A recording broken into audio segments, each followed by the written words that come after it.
So thanks for coming back from lunch to kind of round two of this. So I'm assuming most of you were at the presentation here at 11:30, where it was our regional director kind of gave an overview of CISA.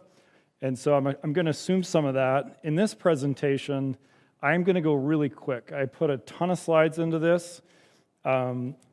It's not all about, it's cybersecurity resources, okay? So that's what we had entitled this.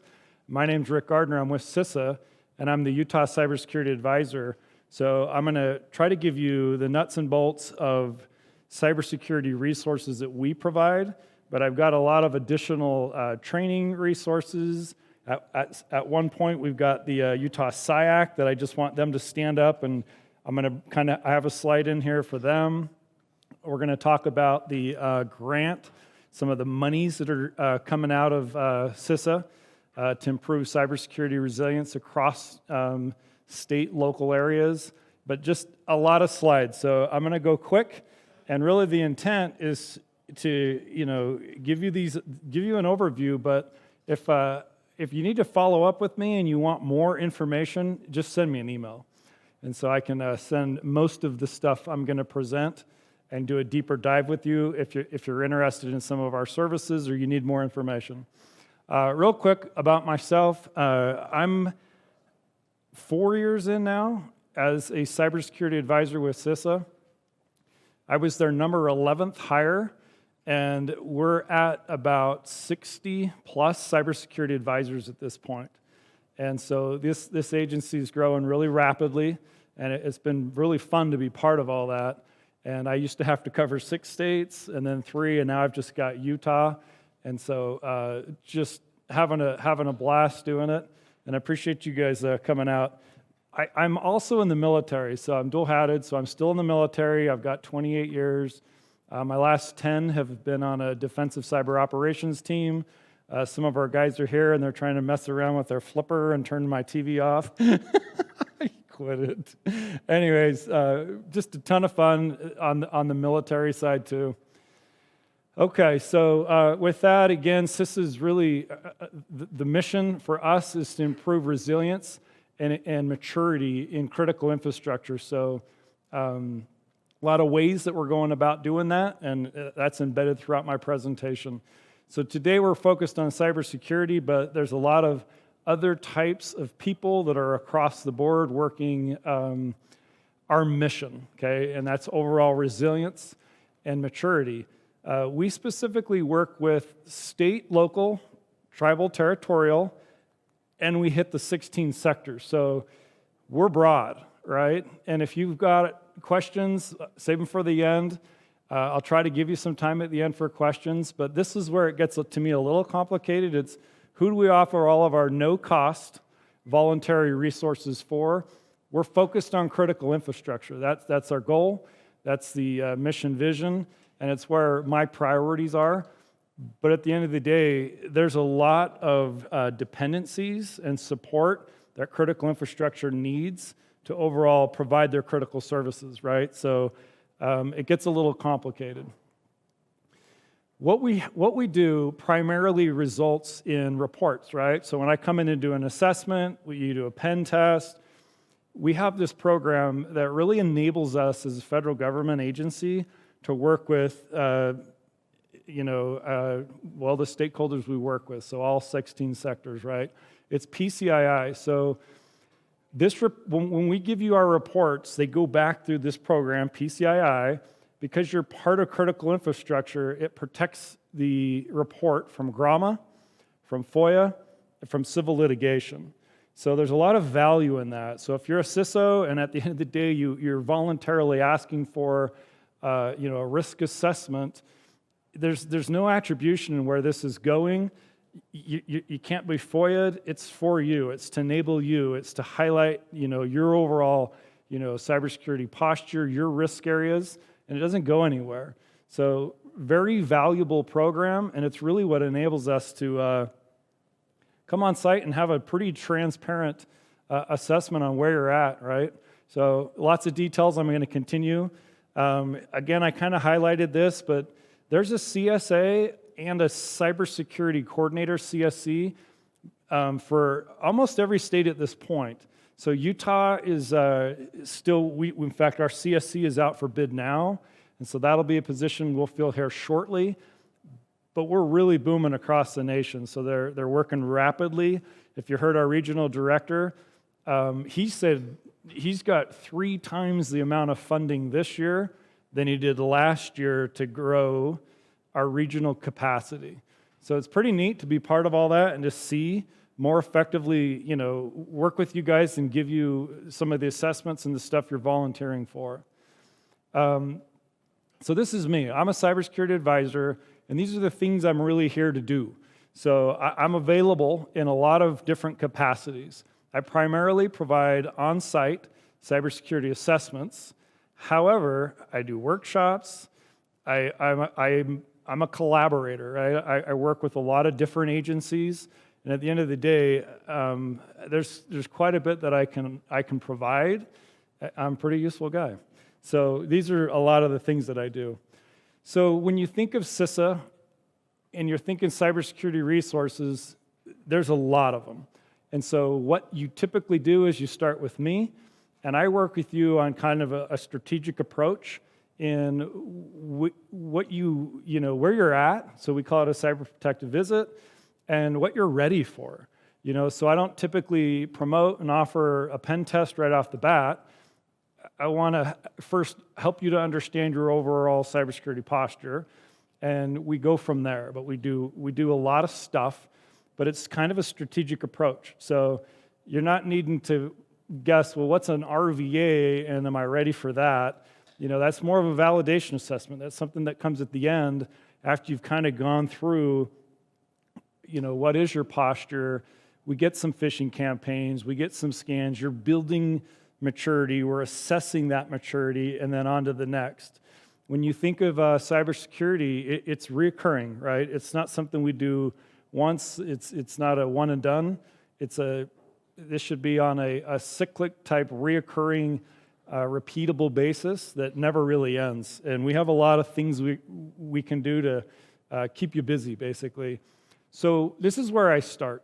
So as a CSA, I can't necessarily, it's not smart really to go right towards a validation pen test.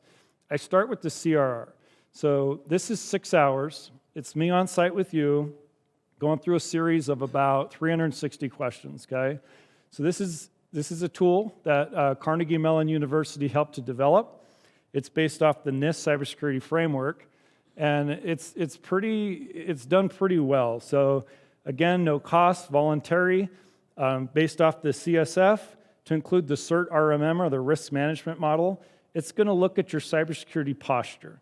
You're going to get a report. The report's about 120 pages, and we're looking at these 10 domains. Okay, so we're starting with, what do you have? Asset inventory. We're going to grow from there, and you can see we'll look back then to how is your stuff configured? What are your controls? What capabilities do you have?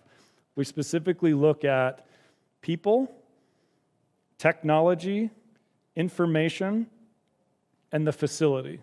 So we're looking at those 4 areas across these 10 domains. So it's pretty, when you think of what is your cybersecurity posture, it's pretty broad.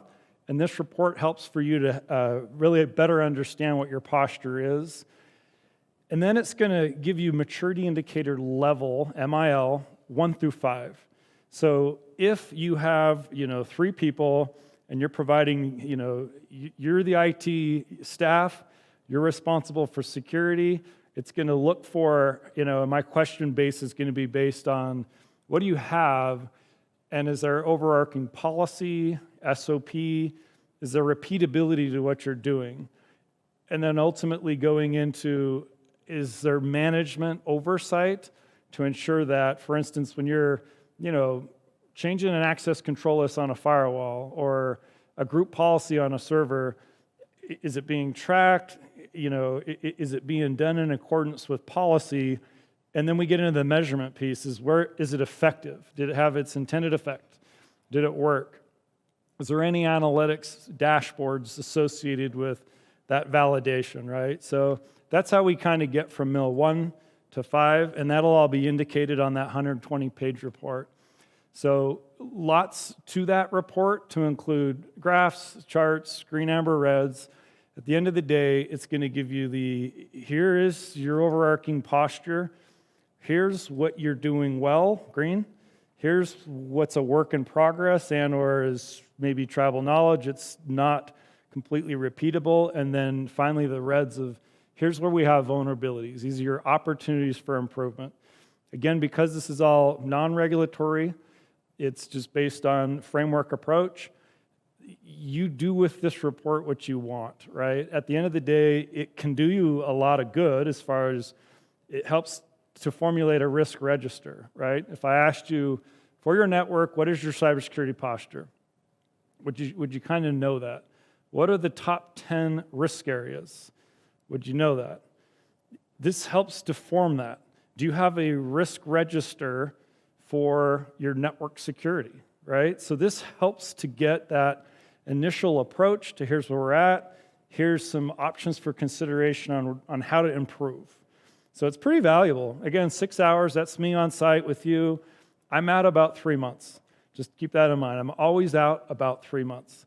And I think it's going to get worse before it gets better, but I get 2 new hires, like has been talked to. So it'll get better here soon, but right now I'm out a little ways. Okay, from there, it's the second assessment, again, strategic approach. We want to extend your posture to external dependencies, supply chain, right? Vendors, third parties. So when we have and look at our external dependencies, have we applied the same controls? We have the same, repeatability and maturity on our own networks, right? As when we bring in a third party, have we applied those same controls? Do we have, your boilerplate contract language? Does it include those controls with our supply chain? So many times we're compromised, right? And or vulnerabilities exist from the outside, those that are connecting in, helping us.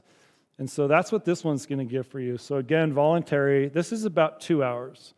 And if you kind of don't have real mature checklist at what should we consider for ensuring our vendor has, so for instance, are they patching their systems? We require that. We have confidentiality, integrity, availability requirements for our own network.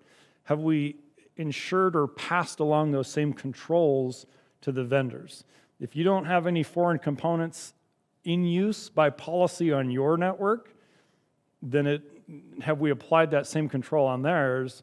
Or are they coming in with, foreign components? They're going to create big vulnerabilities for us. So it's just putting those things over. So again, too easy to help you do this. This is about 2 hours, and you'll come out of that with a lot of, again, it's suggestions, it's opportunities to strengthen, improve your relationship with the external third-party vendors, right?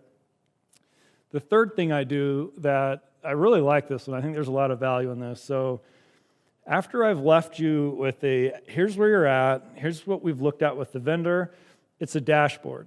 So as you're continuing to make improvements, as you're creating priorities, you're adding controls, you're writing policies, things are improving. If you record those in this dashboard that I come on site to help you build, it can do a lot for you. So the way this is kind of done, it's just kind of like the CRRs, based on the NIST cybersecurity framework. We have the same domains we're going to look at, okay?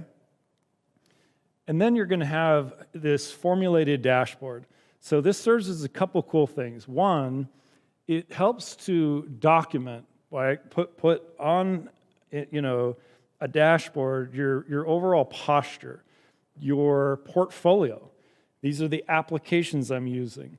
This is something that you can now hand off to somebody, right? Because that's another risk, is that you've done all this work, you're a WAN manager, and you've been here for 10 years, and now I'm going to go work for NICE, right? So, what'd you leave behind? Can your predecessor pick up, understand, kind of where you left off? This helps to do that, okay? So once it's created, There's a lot of things I love about this. So kind of check out the screen on this. So it will compare you to others in your same sector. So when we talk about these framework approaches to going after our cybersecurity, improving cybersecurity, we don't all have unlimited budgets, right? We're not all trying to, build Fort Knox, but we are trying to, understand our posture and make, investments wisely, right? This is going to show you how you compare to others in your same sector. So I feel like there's a lot of value in that. If you're a water system, you shouldn't be compared to, a bank. It's going to compare you to others in your same sector. As you make improvements and you use the dashboard to track your improvement. So let's say you weren't restricting any removable media. You got that, accepted into the business. You create that group policy. It's applied. It's restricted. You identify that. You mark that on the dashboard. It's going to show that improvement. Okay, your posture will change live on the spot. You'll be able to see the improvements in multiple areas because that actually is a really good one to go after. But you're going to be able to run management reports. So you're doing all these changes, all these improvements throughout the course of, let's say, a year, and now you need to show a return on investment, right? Hey, we've given you this $400,000 or whatever, right? Where have you invested it? What has it done for our business? This is a way that it kind of helps to quantify that return on investment. That's always a hard thing to do when you're basically mitigating risk, right? This kind of changes some of that. So you can run management reports. The scenarios are awesome too. I'd use my little red clicker, but you can't see it, so it wouldn't do you guys any good. But it lets you run threat scenarios. So again, too, as you've created, this is what I have. Let's say you're not backing up your data off-site. You're going to answer it that way. And then when it runs a natural disaster scenario where your primary site is taken out, it's going to show you how well you have that continuity. And so once you've identified that, those threat scenarios help to put in the this is in life without that control. This is what's going to happen. Same with like a denial of service attack, ransomware. They're doing a lot in this dashboard to improve it too, just so it continues to be relevant and gives you back what you need. So this one is about 4 hours, me on site with you guys too. Okay, from there, I'm moving into more of the technical offerings. Again, I'm focusing right now just kind of on the CISA stuff. So you heard, I think, Sean speak to, we're pretty big and growing. There's about 1,000, I think, now that are all within CISA. We're division, we have regions, a lot of us forward deployed. I'm right now the only one in Utah, but I go back to, 30 plus or so in Colorado, and then back to, 800 or so at headquarters. We have a lot of stuff.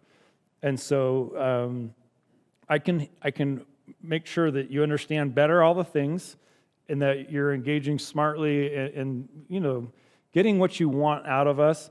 And I have other teams that help to do those things too, okay? So I'm just the tip of the spear, so I'm just re-emphasizing that. So this is something we do really well.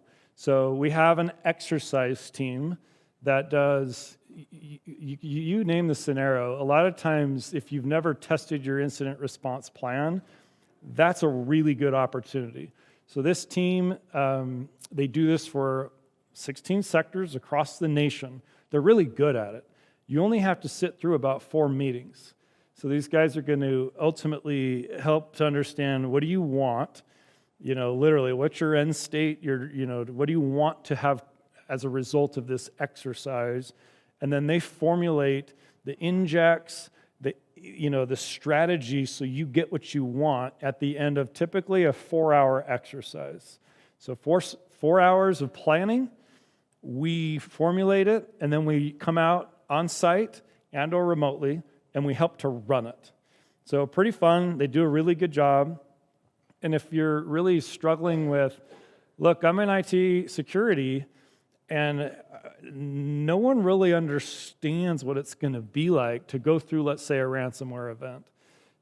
That's a great opportunity to, well, let's create some transparency, inviting the right people in the same room, going through those injects where they get to kind of feel like, hey, how's this hospital gonna run when we don't have, access to patient records?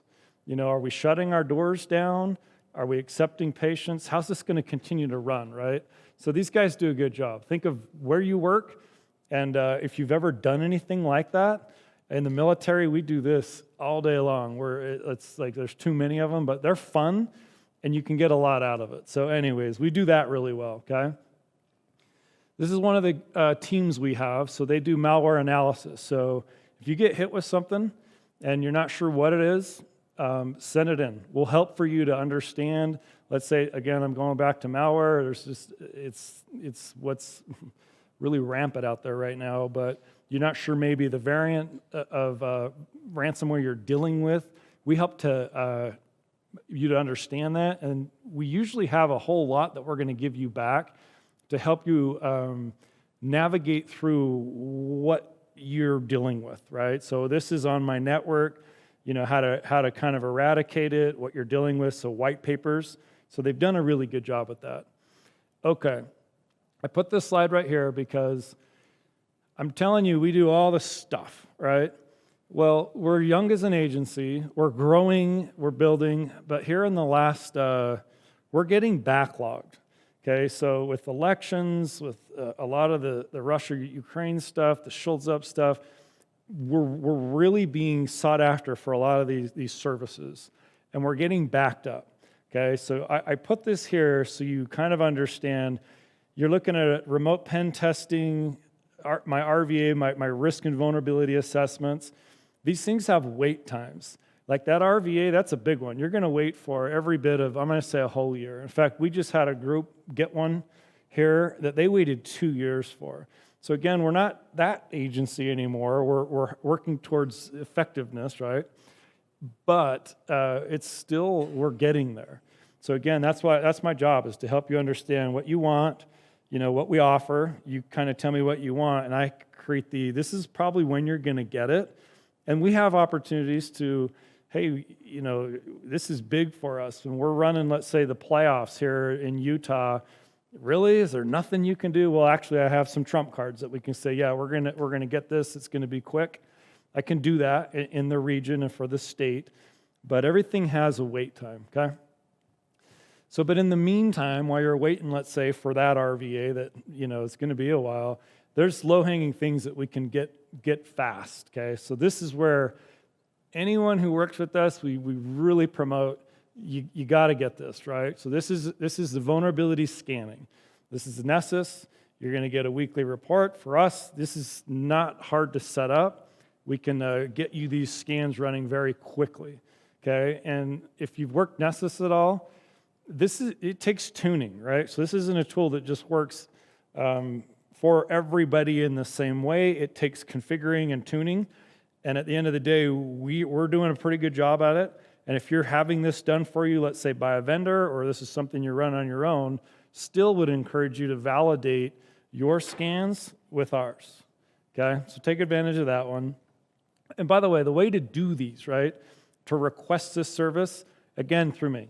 Shoot me an email. I've got forms. You'll fill them out, ask for them. I'll encourage you to better understand. I need to better understand, well, who are you? Are you in critical infrastructure? And I help to prioritize some of that and get you what you want, okay? From there, again, this one's available to you, pretty highly available, but it's web application scanning. So most of our stakeholders that request the Nessus scans, the phishing, the vulnerability CyHy scans, we add this right on there because it kind of goes hand in hand. This is external facing, right? So yeah, I should have clarified that. When we're not scanning internal devices, this is outward facing devices, okay?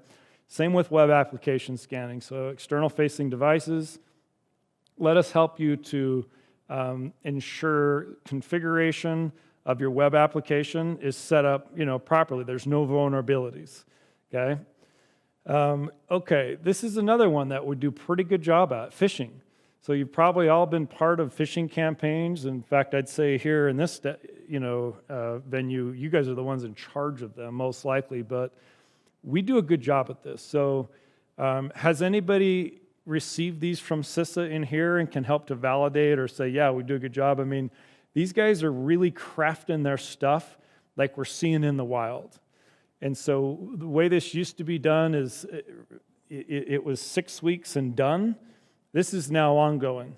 So when we set these up for you, they're done in kind of complexity layers, so 3 different ones. So it's kind of a build-up, mid, and then they get a little bit more complex, but we just keep them going until you guys really tell us to stop. You get back click rate reports so that, as IT, staff, you get a chance to do some more training and awareness, especially the clickers, right? They usually need a little bit more remediation training. But the more our people are on their toes, right, when they're at work and they're hesitating before they're clicking, that's kind of the environment we're trying to create, right? We're trying to give our users more, exposure to some of these tactics, techniques, and procedures being used against us. So highly recommend a phishing campaign. Again, all at no cost, okay? The VADRs. So these VADRs, they're awesome. These are really harder to get. I recommend these typically to industrial control systems, more complex type systems.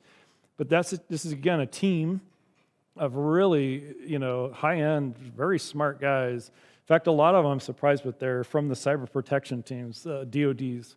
So I've met a lot of these guys, but they do a great job at looking at your architecture. So how is it stood up? They actually do look at device configuration. They do traffic analysis, and they give you back, again, like I previously stated, reports on how to improve. Okay, so PCI protected reports, and I have worked with some big, I'm just going to, no attribution, but pipeline, an entity that brings in $6 billion a year, and they've paid for a ton of these, and they've said ours they're the best, they're the most usable, we've found the most. And so it's like just validation to me, who's out here, pushing some of this stuff, right, for your use, but they do a great job. So consider a VADR, specifically if you're with any type of industrial control type system, you have a kind of complex environment. These are a really good, again, no-cost service. Remote pen testing. So this is kind of obvious, right? But again, before we want to offer sort of, to me, this validation and pen tests, again, external-facing devices, we're going to want to go through some of those other activities first. But we do pen testing. Again, they always, well, not always, but they'll typically find a way in. They're pretty good, actually. So again, I'm constantly kind of impressed with and it was asked in the last session about kind of the staff and who we have, and if they're how was the question, but I'm seeing some of these guys as the best and the brightest, honestly. They're the guys that could go on to make a heck of a lot more money, but quite honestly, they're really into the mission and doing some of this work for the nation. And I've met a lot of these guys, and they're good. So these RPTs, think about that one as a requesting from CISA. And this is the last one. So this is the most comprehensive. This is a 10-dayer. It's called the RVA, so it's Risk and Vulnerability Assessment. And this is going to give an organization an external pen test. It combines phishing. Again, these guys are going to probably end up in your network, but you're going to work with them as administrators so that, I get some things within the network are off limits. Sometimes the activity you're doing at a certain time in the day is off limits. So you'll work with us on the scope. We have agreement for them, so it's, hey, you want us to be there, you're volunteering for us to be here, and therefore, we're not responsible to, right? Because we're not, our stuff's it's not hard knocking and pounding. It's not going to take down your network. It's scans. It's validation of password complexity. They have a tool that they run to validate separation of duties, least privilege. It's really cool, some of the tools they use.